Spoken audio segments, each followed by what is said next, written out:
In this video, we're going to take a look at enterprise test data AI and how you can chat to your data.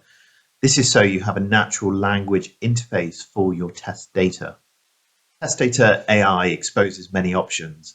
Firstly, you can go through and you can create an AI accelerated data glossary where you have all the metadata and descriptions for your schema explained for you. Once you have this, you can go through and you can chat to your data. You can ask questions to get contextual understanding of your data. You can use it to facilitate easier exploration and understanding of complex data environments. And thirdly, you can use it to enhance productivity to make more informed decisions about your test data. So we are inside a database schema. And the first thing we've done is we've kicked off an AI job to go through and populate all of the descriptions for the table and the columns we have. So you'll see here against every table, we have different descriptions. And if I start to go down into the columns, what you'll see is all of these descriptions here have gone through, and these were AI generated. So the AI has gone through for us and has populated all the metadata we need to understand this database, the columns, the tables, and also the relationships with foreign keys and other. So just by itself, that's quite empowering.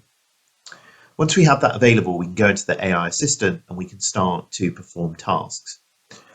First task I'm going to ask you to do is to summarize our database. What does it represent? And we'll hit enter. All the different tables we have and what they represent, and we can read through this and we can go through and understand it. The next piece I'm interested in is what is the purpose of the accounts table? Let's ask another question and hit enter. We'll see our AI has come back here. It's used to store and manage information about various accounts held by customers, and the table captures details such as account number, account type, balance, created, updated. So overall, the accounts table is essential for keeping track of financial assets and transactions of customers. So it's given us a nice explanation of what this is. The next question I want to ask is what type of data does it contain?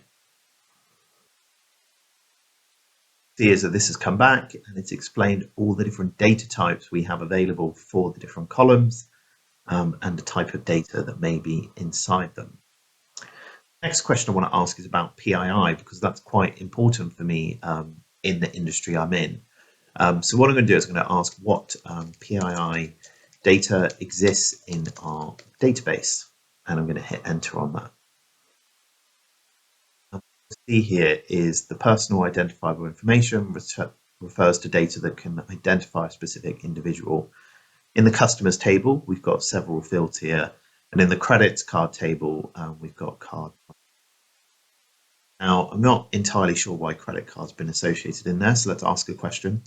Why has the card number been bid as PII? And let's ask that question.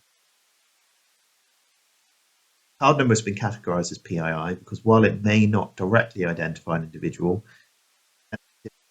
information linked to an individual's financial account.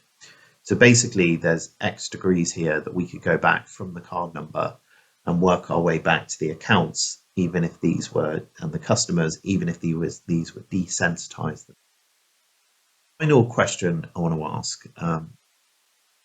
This question is basically, I need to add a new capability which tracks PIN codes attempts for incorrect logins.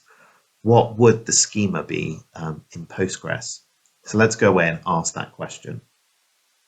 See is that this has come back, and this is something that often happens in projects where we need to add new tables, new functionality becomes available. What we'll see here is we have a new table PIN attempts. We have the schema here for it, and we have an explanation of why it thinks this is the right schema. Now, what's also interesting is added in the foreign key to our credits card table, and it's pulled in the card ID column. So this is a very comprehensive co-pilot which can allow you to go in and ask questions about your database, go and perform activities, and generally enhance productivity of understanding of all the different data sources you have available. Thanks for watching this video. If you would like to learn more, visit curiositysoftware.ie.